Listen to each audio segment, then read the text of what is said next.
मैं दिनेश कुमार, स्वागत है आपका सभी का अपने कोचिंग चैनल पर जिसका नाम है दोस्तों यूनिक कोचिंग चैनल। फ्रेंड्स, आज हमारा जो सर्वेइंग इंजीनियरिंग में टॉपिक है हम स्टार्ट करने वाले हैं लेवलिंग सर्वेइंग। हमारा पिछले टॉपिक में थियोडोलाइट और ट्रैवर्सिंग कंप्लीट हो चुका है, उनसे रिलेटेड हम एमसीक्यू क्वेश्चंस भी कंसीडर कर चुके हैं। Clear friends? तो आज के अपने टॉपिक में एक नया टॉपिक लेकर आया हूँ जिसका नाम है लेवलिंग सर्वेइंग। ठीक है, तो देखते हैं लेवलिंग सर्वेइंग क्या होता है। Clear friends? तो देखते हैं ये लेवलिंग की बात करें। लेवलिंग जिसको फ्रेंड्स हिंदी में तलेक्शन कहा जाता है। ठीक है फ्रेंड, हिंदी में इसको तलेक्शन कहा जाता है, ये याद रखोगे। ये होता क्या है आपको देखना है। ये कह रहा है कि levelling is an operation of measurement of vertical distance. Vertical distance के मापन की एक प्रक्रिया होती है लेवलिंग। ठीक है, वर्टिकल डिस्टेंस का मेजरमेंट करना हो तो उस प्रकार के कार्य को हम लेवलिंग कहते हैं। Clear friends? तो लेवलिंग एक वर्टिकल डिस्टेंस के मेजरमेंट का ऑपरेशन है। ठीक है फ्रेंड, तो वर्टिकल प्लेन में आप कोई भी मेजरमेंट कर रहे हो वो आपका क्या होगा? लेवलिंग कहलाएगा। तो अगर आपसे कोई पूछता है कि लेवलिंग का प्रिंसिपल बताइए, तो लेवलिंग का प्रिंसिपल क्या है? Measurement in vertical plane. Vertical plane में मेजरमेंट, ये लेवलिंग का प्रिंसिपल होता है फ्रेंड, याद रखोगे। ये क्या है? लेवलिंग प्रिंसिपल है। ठीक है, लेवलिंग का प्रिंसिपल। लेवलिंग किस सिद्धांत पर, किस प्रिंसिपल पर बेस्ड है? तो आप कहोगे कि वर्टिकल प्लेन में मेजरमेंट करना ही लेवलिंग का प्रिंसिपल है। क्लियर? तो समझ में आई इतनी बात कि वर्टिकल डिस्टेंस का मेजरमेंट करना वो क्या कहलाएगा? आपका लेवलिंग। या वर्टिकल प्लेन में मेजरमेंट करना लेवलिंग कहलाएगा। या ये कह दो कि ग्राउंड पर किसी पॉइंट के एलिवेशन को फाइंड करना है किसी भी डेटम के रेफरेंस में। देखोगे नेक्स्ट में एक गिवन या एज्यूम डेटम। ठीक है, डेटम आप जानते हैं, अभी समझाऊंगा कि इसमें डेटम क्या होता है। क्लियर? तो ये गिवन, ये दिए गए या हमारे द्वारा माने गए डेटम के रेफरेंस में किसी गिवन पॉइंट के एलिवेशन को फाइंड करना। स्टार्टिंग में मैं आपको बता चुका था, एलिवेशन बोल दो या वर्टिकल हाइट बोल दो, एक ही बात है। ठीक है, एलिवेशन भी वर्टिकल हाइट को शो करता है और वर्टिकल हाइट तो नाम में है ही। ठीक है, तो आप याद रखोगे कि किसी भी हमारे द्वारा एज्यूम किए गए डेटम या फिर किसी के द्वारा दिए गए डेटम के रेफरेंस में हम कोई एलिवेशंस मेजर कर रहे हो तो वो आपका लेवलिंग कहलाएगा। क्लियर? तो to find the elevation of a given points with reference to a given या एज्यूम डेटम। ठीक है, दिए गए या एज्यूम किए गए डेटम के रेफरेंस में किसी गिवन पॉइंट्स के एलिवेशंस को फाइंड करना क्या कहलाएगा? आपका लेवलिंग कहलाएगा। या ये कह दो कि deals with angular and linear measurement in a vertical plane. एक वर्टिकल प्लेन में लीनियर मेजरमेंट यानी रेखीय मापन और कोणीय मापन के साथ सीधे ही डील करना, वो भी क्या है? लेवलिंग है। ठीक है, तो ये सब लेवलिंग की डेफिनेशन हैं या एग्जाम में पूछी जाती हैं। आपको याद रखना है कि वर्टिकल प्लेन में हम लीनियर मेजरमेंट और एंगुलर मेजरमेंट के साथ डील कर रहे हैं, तो बताइए किस प्रकार का मापन है? तो आप कहोगे लेवलिंग है जी। क्लियर? तो लेवलिंग क्या लाएगा? ठीक है साहब, इसको मैं आपको किसी और पॉइंट के थ्रू भी समझ सकता है, ये हमने नोट कर लिया। आप इसको ये भी याद रख सकते हो कि ग्राउंड पर किन्हीं दो पॉइंट्स के बीच के ट्रू लेवल डिफरेंस को फाइंड करना। ग्राउंड पर किन्हीं दो पॉइंट्स के बीच के, मान लो आपके पास ग्राउंड है ये, और इस ग्राउंड पर कोई दो पॉइंट प्रेजेंट हो रखे हैं। ठीक है, ये कोई दो पॉइंट प्रेजेंट है, मान लिया ए, दूसरा पॉइंट हमने मान लिया बी। डेटम एक ऐसा आधार जिससे किसी पॉइंट का आरएल हम निकालते हैं, किसी पॉइंट का एलिवेशन हम निकालते हैं। ठीक है, ये मान लेते हैं हम डेटम लाइन। डेटम औसत समुद्र तल को डेटम कहा जाता है। ठीक है, मीन सी लेवल ही हमारा एक डेटम है। सब पॉइंट्स अब हम यहाँ पर पढ़ने वाले हैं। तो मान लें कि ये पॉइंट इस डेटम से इतनी ऊंचाई पर है। ठीक है, ये पॉइंट इस डेटम से जितनी ऊंचाई पर होता है फ्रेंड, उसको बोलते हैं आरएल, रिड्यूस्ड लेवल, आगे इसमें आएगा। क्लियर? अब आपने इस पॉइंट की कोई ऊंचाई फाइंड करी यहाँ पर, मान लिया आपने कोई ऊंचाई प्राप्त कर ली, इसकी मान लेते हैं कि आपको मिली 2 मीटर। अब ऐसे आपने कुछ इस पॉइंट की डिस्टेंस को, ऊंचाई को मेजर किया, यहाँ पर आपको कुछ ऊंचाई मिली। ठीक है, अब आप देख रहे हैं कि एक पॉइंट यहाँ पर प्रेजेंट है और एक पॉइंट यहाँ पर, तो इनके बीच का ये जो ट्रू लेवल डिफरेंस है ये इसको बोलते हैं friend true level difference. True level difference, इस ट्रू लेवल डिफरेंस को फाइंड करना भी लेवलिंग कहलाता है। ठीक है, तो आप ये कहोगे कि अर्थ पर, ठीक है, अर्थ पर किन्हीं दो पॉइंट्स के बीच के ट्रू लेवल डिफरेंस को निकालना या फाइंड करना का जो प्रोसीज है वो भी आपका लेवलिंग कहलाता है। क्लियर हो कितनी बात? ओके, देखना इसके यूज, लेवलिंग का यूज क्या क्या कर सकते हैं। टू प्रिपेयर कंटूर मैप, एक कंटूर मैप को बनाने के लिए, कंटूर नक्शे को बनाने के लिए, समोच्च नक्शे को तैयार करने के लिए हम यूज करते हैं। ठीक है, कंटूर अभी इसमें नेक्स्ट लास्ट टॉपिक आएगा, आगे कंटूर हम वहां पर पढ़ेंगे। ठीक है, नेक्स्ट कह रहा है altitude of different point in a hill, एक पहाड़ पर, हिल का मतलब पहाड़ी पर विभिन्न बिंदुओं के एल्टीट्यूड को फाइंड करने के लिए। ठीक है, एल्टीट्यूड को फाइंड करने के लिए भी हम इसका यूज करते हैं। ये इंपॉर्टेंट यूज इंपॉर्टेंट होते हैं, हमेशा याद रखा करो। Next, to prepare layout of water distribution system या ड्रेनेज सिस्टम, कोई ड्रेनेज सिस्टम निकाल रहे हो, जल निकासी कोई प्रक्रिया है, ठीक है, या कोई वाटर डिस्ट्रीब्यूशन सिस्टम है, उसके लेआउट को तैयार करने का काम भी हम लेवलिंग के थ्रू कर सकते हैं। Clear? Next, to prepare longitudinal section या cross section of a project, एक प्रोजेक्ट के लॉन्गिट्यूडिनल सेक्शन यानी कि अनुदैर्ध्य सेक्शन को और क्रॉस सेक्शंस को तैयार करने के लिए भी हम लेवलिंग का यूज करते हैं।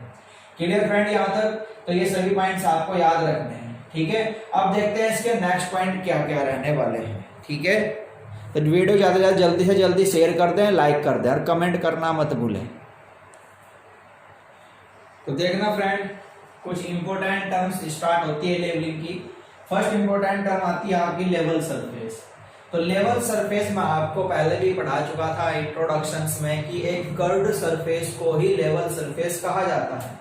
ठीक है, तो ये कह रहा है कि लेवल सरफेस एक कर्व सरफेस या एक इक्वापोटेंशियल सरफेस है। आप ये याद रखोगे, level surface is a curve surface, एक कर्व सरफेस को ही लेवल सरफेस कहा गया है। ठीक है फ्रेंड, हमने ये आपको मैं बता रहा था जब हम इंट्रोडक्शंस में हमने प्लेन सर्वे, जियोडेटिक सर्वे कंसीडर किया था, तो ये कर्व सरफेस आ रही थी, कर्व सरफेस, इस कर्व सरफेस को हमने क्या नाम दिया था फ्रेंड? Level surface. ठीक है, तो कर्व सरफेस एक लेवल सरफेस है, आप याद रखो, जिसके सभी पॉइंट्स 90 डिग्री एंगल बनाते हैं ग्रेविटी के साथ। आप ये देखते हो कि यहाँ से किसी पॉइंट को हम पीछे की ओर एग्जिट करते हैं तो ये 90 डिग्री के एंगल पर होती है। नेक्स्ट ये कह रहा है कि curved surface perpendicular to directions of gravity, मतलब इस पूरे पॉइंट को ऐसे भी कहा जा सकता है कि जो कर्व सरफेस होती है वो ग्रेविटी के परपेंडिकुलर दिशा में होती है। बिल्कुल सही बात है। जब आप इसके ऊपर कोई सर्वे वर्क कर रहे थे तो हमें यहाँ पर ऐसे प्लम लाइन मिलती भी जा रही थी और ये प्लम लाइन ग्रेविटी की ओर अट्रैक्टेड होती है 90 डिग्री के एंगल पर। क्लियर? नेक्स्ट कह रहा है कि शांत पानी यानी कि स्टिल वाटर का जो सरफेस है उसको हम क्या कह सकते हैं? शांत पानी की जो सतह होती है ना, उसको हम कहते हैं कि एक लेवल सरफेस, बिल्कुल समान सतह है। ठीक है, तो वही इसने यहाँ आपको एक एग्जांपल के तौर पे दिया, ये एक एग्जांपल के तौर पे है कि शांत पानी की सतह एक ट्रूली लेवल सरफेस होती है। ठीक है, शांत पानी की जो सतह होगी एक ट्रूली लेवल सरफेस, किसी भी तालाब में पानी भरा रहता है, बिल्कुल ऊपर का सरफेस एक शांत में रहता है। ठीक है, तो हम उसके कह सकते हैं, देखते कि ये एक शांत सतह है, एक लेवल सरफेस है। नेक्स्ट कह रहा है कि कोई भी सरफेस जो अर्थ के मेन स्फीयर्ड सरफेस के पैरेलल होती है, ये क्या होता है? ठीक है, स्फीयर्ड मतलब सर्कुलर पोर्शन, इसके जो आपके पास सर्कुलर कर्वेचर होती है अर्थ क्या, उसके एवरेज के सरफेस के पैरेलल होती है क्या? Level surface. ठीक है, तो लेवल कोई भी सरफेस अर्थ के मेन स्फीयर्ड सरफेस के पैरेलल होती है। ठीक है, तो लेवल सरफेस कहलाएगी वो। आई बात समझ में? ठीक है, नेक्स्ट पॉइंट देखते हैं, कह रहा है लेवल लाइन। इंपॉर्टेंट पॉइंट है फ्रेंड्स, एग्जाम में कई बार पूछा जा चुका है ये लेवल लाइन। तो आपको याद रखना है कि level line normal to the plumb line, जो प्लम लाइन के साथ नॉर्मल होती है यानी परपेंडिकुलर होती है, normal to the plumb line at all point, सभी पॉइंट्स पर प्लम लाइन से जो नॉर्मल लाइन होगी उसको हम लेवल लाइन कहेंगे। आपको याद रखना है प्लम लाइन कौन सी थी? ये कौन सी थी? प्लम लाइन जो आपको मिलती जा रही थी। तो प्लम लाइन किसी भी पॉइंट्स पर प्लम लाइन के साथ जो नॉर्मल लाइन बनेगी उसको आप क्या कहोगे फ्रेंड? लेवल लाइन कहोगे। क्लियर? नेक्स्ट पॉइंट आप देखते हैं। नेक्स्ट पॉइंट है हमारे पास यहाँ पर हॉरिजॉन्टल प्लेन। हॉरिजॉन्टल प्लेन ये कह रहा है कि लेवल सरफेस के टेंजेंशियल, लेवल सरफेस के तो टेंजेंशियल हुआ, ठीक है, मतलब कि स्पर्शीय हुआ। लेवल सरफेस क्या थी? ये लेवल सरफेस है आपको ये प्लान इसके ऊपर ड्रॉ कर दोगे तो इसी प्लेन को तो हमने क्या कहा था, हॉरिजॉन्टल प्लेन। अब देखो ये हॉरिजॉन्टल प्लेन इस लेवल सरफेस से टच करता हुआ निकल रहा है, तो स्पर्श करके निकल रहा है, तो हमने क्या दिया, टेंजेंशियल, यानी कि लेवल सरफेस के ऊपर टेंजेंशियल और प्लम लाइन के परपेंडिकुलर। प्लम लाइन कौन सी है फ्रेंड, ये प्लम लाइन है, ये जो उसके ऊपर डलेगी ऐसे, ये कौन सी लाइन होगी, ये प्लम लाइन होगी। तो देखो प्लम लाइन के परपेंडिकुलर है और ये इस पॉइंट को टच करता हुआ निकल जा रहा है, तो लेवल सरफेस के स्पर्शी और प्लम लाइन के परपेंडिकुलर लाइन जो होती है उसको हम हॉरिजॉन्टल प्लेन की बात करते हैं, ठीक है। नेक्स्ट है वर्टिकल प्लेन। तो वर्टिकल प्लेन क्या होगा, it is the normal to horizontal plane. Simple सी बात है, नॉर्मल का मीनिंग यहाँ पर हमेशा याद रखना परपेंडिकुलर होता है, ठीक है। तो जो कह रहा है कि जो हॉरिजॉन्टल प्लेन के साथ परपेंडिकुलर हो वो आपका वर्टिकल प्लेन होगा, सिंपल सी बात है। और उसको शो करने के लिए हम प्लम बॉम का यूज करते हैं, प्लम से वर्टिकली पोजीशंस को फाइंड करते हैं ना, वो चीज क्लियर। तो यहाँ तक पॉइंट क्लियर। देखते हैं इसकी कुछ नेक्स्ट डेफिनेशंस, इंपॉर्टेंट डेफिनेशन है ये लेवलिंग की। तो देखना फ्रेंड नेक्स्ट डेफिनेशन, मीन सी लेवल। मीन सी लेवल से पहले आप इधर आइए, मीन सी लेवल से पहले इसको समझिए जियोइड क्या होता है। जियोइड एक ऐसा सरफेस है जिसके सभी पॉइंट्स पर ग्रेविटी समान होती है, जिसके सभी पॉइंट्स पर ग्रेविटी समान हो उसको हम जियोइड केंद्र बोलते हैं, ठीक है। या इस सरफेस के सभी पॉइंट्स ग्रेविटी के साथ 90 डिग्री बनाते हैं, या इस सरफेस के जो भी सभी पॉइंट्स होंगे वे ग्रेविटी के साथ 90 डिग्री के एंगल बनाएंगे। तो सभी पॉइंट्स में 90 डिग्री बन रहा है, तो इसलिए कह दिया कि समान है, ठीक है। जब सभी पॉइंट्स पर ये जियोइड की जो सरफेस होगी, ये इसके कोई भी पॉइंट प्रेजेंट हो जियोइड सरफेस के, वह ग्रेविटी पर 90 डिग्री ही होंगे, क्लियर। तो जब ग्रेविटी पर 90 डिग्री है तो इसी बात को ध्यान रखते हुए बोल दिया गया है कि एक ऐसा सरफेस है जिसके सभी पॉइंट्स ग्रेविटी पर समान होते हैं। समान का मतलब 90 डिग्री होता है। अब ये कह रहा है कि ये सरफेस अंडुलेटेड होती है, ये सरफेस उबड़ खाबड़ होती है, ठीक है। इसको मीन स्फीयर्ड सरफेस एज्यूम कर लिया था, अभी नाम आया था ना मीन स्फीयर्ड सरफेस, तो वो जियोइड को ही कहा जाता है, ठीक है। इसी को मान लिया गया है कि औसत स्फेरिकल सरफेस एज्यूम कर ली जाती है, क्लियर। अब समझो मीन सी लेवल। मीन सी लेवल ये इंडिया के मुंबई के मीन सरफेस को रिप्रेजेंट करता है। मतलब फ्रेंड्स ये होता है कि हमारे पास एक कंपनी, मतलब कि इंडिया जो होती है मीन सरफेस को, औसत समुद्र तल को मापने के लिए किसी कंपनी को टेंडर दे देती है, और वो कंपनी उस मीन सरफेस को 19.2 ईयर्स तक मेजर करती है।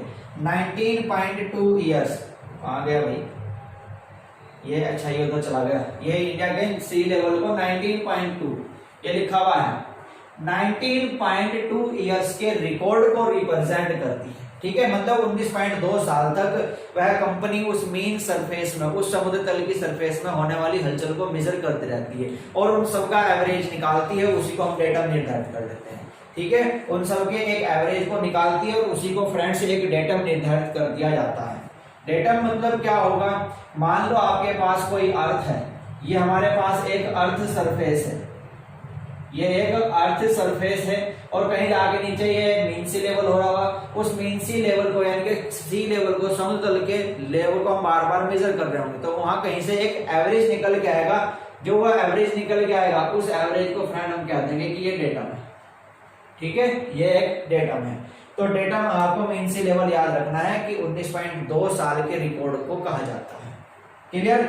फिर क्या रहा है कि जियोइड का अप्रोक्सीमेशन ही एमएसएल है, यानी कि मीन सी लेवल है। जियोइड आपको बताया इसका लगभग रूप ही मीन सी लेवल है, इसलिए मैंने आपको पहले पढ़ाया। अप्रोक्सीमेशन का मतलब लगभग, इसका लगभग रूप ही, जियोइड का लगभग रूप ही क्या कहलाएगा, मीन सी लेवल कहलाएगा, शॉर्ट में एमएसएल कहलाएगा। नेक्स्ट कह रहा है कि एमएसएल एक लेवल सरफेस ही होता है, तो ये एक लेवल सरफेस भी होता है, क्यों, क्योंकि एक औसत निकल गया। अब जितना भी हम यहाँ से एलिवेशन जितने भी आर लेंगे वो डेटा से तो लेते हैं, तो लेवल सरफेस हुई। लेवल सरफेस हम उसको कहते हैं कि एक ऐसी सरफेस जिससे लेके सभी पॉइंट्स का एलिवेशन समान हो, वो लेवल सरफेस होती है। तो ऐसे ही जब हमने इसको डेटा मान लिया तो जितने पॉइंट्स के आप आर यहाँ से लोगे तो उनका सरफेस तो समान ही होगा ना, तो इसलिए लेवल सरफेस की तरह भी कार्य करती है, क्लियर, याद रखो। नेक्स्ट क्या है, horizontal line, straight line tangential to the level at a point, एक पॉइंट पर, ये लिखा हुआ हॉरिजॉन्टल प्लेन में स्थित प्रत्येक स्पर्शीय, टेंजेंशियल मतलब स्पर्शीय, स्ट्रेट लाइन हॉरिजॉन्टल लाइन कहलाएगी, ठीक है। हॉरिजॉन्टल प्लेन में जितनी भी line tangential straight line present है वह आपकी क्या होंगी, हॉरिजॉन्टल लाइन होंगी। Clear friends. Next vertical line important है, अभी आपको एक लेवल लाइन पढ़ाई थी, line normal to the plumb line, जो प्लम लाइन से नॉर्मल थी, और ये वर्टिकल लाइन है, दोनों इंपॉर्टेंट है, कंफ्यूजन दोनों में रहता है। तो याद रखना, लेवल लाइन की बात करें तो प्लम लाइन के साथ नॉर्मल है, और वर्टिकल लाइन की बात करें तो line normal to the level line, ये लेवल लाइन के साथ ही नॉर्मल लाइन जो होगी वो हमारी वर्टिकल लाइन। सिंपल सी बात है, लेवल लाइन आप जानते हो ये अर्थ सरफेस है, ये यहाँ पर आपको इनको मिलाने वाली जो लाइन होगी है ये क्या है, लेवल लाइन है, और इसके ऊपर वो कोई परपेंडिकुलर लाइन डाल दोगे, वर्टिकल लाइन डाल दोगे, वो कैसा एंगल बनाएगी, परपेंडिकुलर एंगल बनाएगी। तो लेवल लाइन के साथ जो नॉर्मल लाइन होगी वो आपकी क्या होगी, वर्टिकल लाइन होगी। क्लियर फ्रेंड, यहाँ तक कोई डाउट? वीडियो को ज्यादा से ज्यादा लाइक करें, शेयर करें, ठीक है, और कमेंट करना मत भूलें। देखते हैं नेक्स्ट। तो नेक्स्ट है फ्रेंड हमारे पास डेटम। डेटम क्या होता है सुनोगे, एक ऐसा प्लेन सरफेस जिसके रेफरेंस में अन्य पॉइंट की हाइट फाइंड की जाती है। अभी मैंने आपको समझा दिया डेटम, ठीक है। तो एक ऐसा प्लेन सरफेस है जिसके रेफरेंस में हम अन्य पॉइंट्स की हाइट को मेजर करेंगे, वो क्या होगा, डेटम होगा। एलिवेशन, किसी भी पॉइंट की डेटम से ऊंचाई। अब जो डेटम से किसी भी पॉइंट की आप ऊंचाई ले रहे हैं वो एलिवेशन ही है, ठीक है। डेटम और एलिवेशन ही है। डेटम किसी एक प्लेन सरफेस है जिससे हम किसी पॉइंट की हाइट लेंगे, और किसी भी पॉइंट की डेटम से जो हाइट है वो एलिवेशन है। जो हाइट तुम्हें मिल रही है ना, जो हाइट तुम्हें मिल रही है वो एलिवेशन है, समझ गए ना, वो हाइट जो तुम्हें मिल रही है वो एलिवेशन है, और जहां से ले रहे हैं वो डेटम है। नेक्स्ट एल्टीट्यूड, किसी भी ऑब्जेक्ट की मीन सी लेवल से हाइट एल्टीट्यूड कहलाएगी। समुद्र औसत समुद्र तल से जो हाइट आप ले रहे हो वो एल्टीट्यूड है। अब देखो नेक्स्ट पॉइंट क्या कर रहा है, यदि डेटा मीन सी लेवल को ही माना जाए, मीन सी लेवल को ही डेटा मान लिया जाता है, तो एलिवेशन व एल्टीट्यूड एक ही होंगे, समझ गए ना, सिंपल सी बात है। अभी आपको बताया कि जो एवरेज हम निकाल लेते हैं उसको हमने डेटा बोल दिया, तो वो एवरेज औसत तल का ही होता समुद्र के, तो वही सेम ही तो रहा, ठीक है। तो एल्टीट्यूड और एलिवेशन एक ही होते हैं, याद रखना। नेक्स्ट, एलिवेशन और एल्टीट्यूड ग्रेविटी की डायरेक्शंस को मापते हैं, ये ग्रेविटी की डायरेक्शंस को मापने के लिए यूज किया जाता है। नेक्स्ट है रिड्यूस लेवल, डेटम से किसी भी पॉइंट की जो ऊंचाई है वो क्या होगी, रिड्यूस लेवल, सम्मानित तल होगी, आरएल से शो करते हैं, इंपोर्टेंट है। अभी केवल इसकी इंपोर्टेंट टर्म्स चल रही है ये, ठीक है। देखते हैं नेक्स्ट, और ये लास्ट होगी इसकी। नेक्स्ट है फ्रेंड और लास्ट है ये बेंचमार्क। बेंचमार्क तल जिनको कहा जाता है बीएमसी से सॉर्ट करते हैं, जिसका रिड्यूस लेवल पता हो उसको बेंचमार्क बोलते हैं, ठीक है। जिसका रिड्यूस लेवल आपको ज्ञात है वही आपका बेंचमार्क है। मान लो ये आपका ग्राउंड लेवल है, ये आपका कोई डेटम है, इस डेटम से आपने ये ऊंचाई किसी पॉइंट की ली, तो आपको मैंने बताया था वो आरएल होता है।